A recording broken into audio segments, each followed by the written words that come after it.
morning, friends. Happy Monday. Stephanie here from Lalo Acres. Thanks for joining me.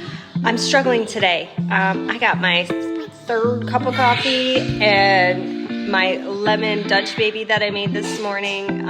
We were up all night with our son, so it has been a rough morning. But guess what? We're gonna make almond cheddar crackers. Hop over to the kitchen. Y'all are gonna come along with me. We're gonna make this low carb, healthy, and it's a delicious snack to have, you know, whenever you just want to have that little crunchy, you know, treat. We don't have these kinds of things often, but I really want to share it with you, and so bear with me. I'm going to drink my coffee, finish my breakfast, and we're going to hop over to that kitchen.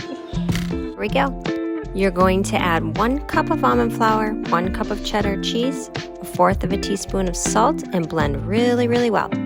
I added 2 teaspoons of water until it formed a dough-like consistency. Pour it out onto a pan with a piece of parchment paper and form into a little ball. Push it down with another piece of parchment paper so that it gets real thin, and I rolled it out with my rolling pin.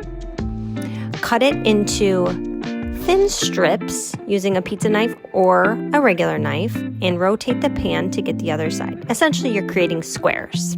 Once I was finished, I took a large toothpick and I poked holes in the centers of each square. This allows air to escape so your crackers won't crack. Place into your 350-degree oven and bake for 6 minutes.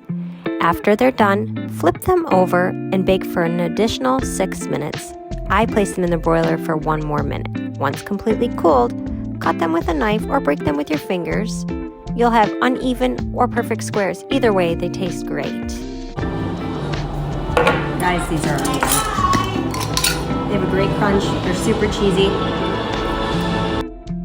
Be sure to make these.